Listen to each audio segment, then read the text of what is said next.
Hello everyone, so I am starting this blog very randomly. और अभी मैं जा रही हूँ एक इवेंट पर। इवेंट से जाने से पहले मुझे अपनी एक फ्रेंड को पिक करना है। फ्रेंड को पिक करने के बाद हम जाएंगे अपनी एक दूसरी दोस्त के घर। उन दोनों को साथ पिक कर हम तीनों साथ जाएंगी एक इवेंट पर। ओके, और वो इवेंट कौन सा होगा वो आपको बाद एंड पे पता चलेगा। Guys, as always my complaints about गर्मी। इतनी कोई शदीद धूप आ रही है, बट इवेंट पे जाना भी बहुत लाजमी है बिकॉज़ वहाँ की जो मैम है हमारी, बहुत उन्होंने अच्छे तरीके से बहुत उन्होंने इंसिस्ट किया था ज्वाइन करने के लिए, तभी वी आर गोइंग देयर। वरना इस गर्मी में मैं एसी ज़्यादा प्रेफर करती हूँ। हम सोसाइटी से बाहर निकलते हैं और वहाँ से ऑटो करवाते हैं। ऑटो के बाद हम अपने दूसरे काम करेंगे। ओके, क्योंकि मुझे कुछ और भी काम है।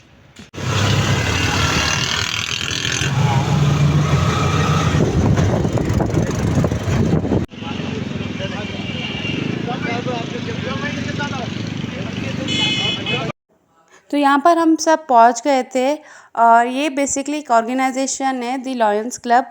और आज इन्होंने प्लांटेशन रखी थी। इनका मेन पर्पस ये था कि हमारा एनवायरमेंटल फ्रेंडली रहे और दूसरा यहाँ ये सदका जारी भी प्लांटेशन करना।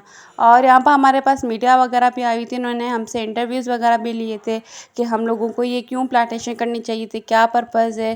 उसके बाद यहाँ पर हम लोग सब फ्री हो गए थे, हम लोग जा रहे थे अपनी मैम के घर। और वहाँ पर हम लोगों की उसके बाद मैम के घर के बाद हम लोग एक और जगह जाना था, जो कि हमारी एक्चुअली ऑफिस में मीटिंग होनी थी because we are the newly members. तो उनको हमारा वेलकम करना था। सो वहाँ पर हम लोग पहुँच गए थे और मैम ने हमें बहुत ठंडा ठंडा फलसे का जूस दिया था विच इज़ वेरी नीडेड। उसके बाद हम लोग सब गए थे और एक ऑफ़िस, जो कि लॉयंस क्लब वालों की खुद की एक ऑफ़िस है और इस ऑर्गेनाइजेशन खुद एक ऑफ़िस है, और वहाँ पर हम लोग मीटिंग अटेंड करने गए थे। सो यहाँ पर हमारे पास डिफरेंट स्पीकर्स हैं, उन्होंने अपनी स्पीच दी थी और उन्होंने अपना मेन पर्पस बताया था कि ऑर्गेनाइजेशन हमने क्यों स्टार्ट की थी और हमारा क्या बेनिफिट है इससे। क्या है कि इस ऑर्गेनाइजेशन को अपनी तरफ से कोई बेनिफिट तो मिल नहीं रहा उन्होंने, लेकिन यहाँ पर इनके इस इंस्टीट्यूट में एक वो स्टिचिंग सेंटर है और एक कुरान पाक की तालीम वगैरह इनको बच्चों को देते हैं। So that's the whole point. और यहाँ पर एक बता रहे थे कि सामने अब ईद आ रही है, तो बकरा कुर्बानी करने के लिए उनको कंट्रीब्यूशन चाहिए। So it was all about that.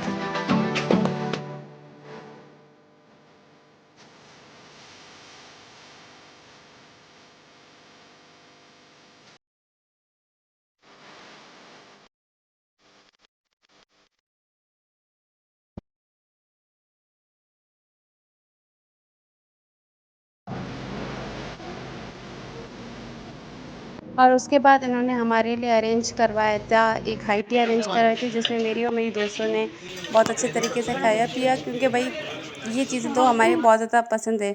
और उसके बाद the one and the best thing, मैं और मेरी ये दोस्त as always we ended with the chai पे चर्चा, द ऑलवेज स्पॉट। सो यहाँ पर हमने गप्पे शप्पे लगाए। सो भाई that's it.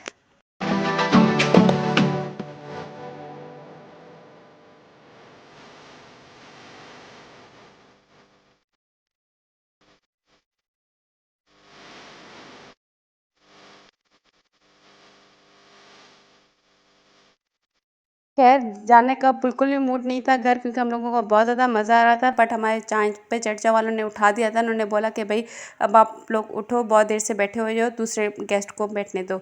So that's it, thank you so much.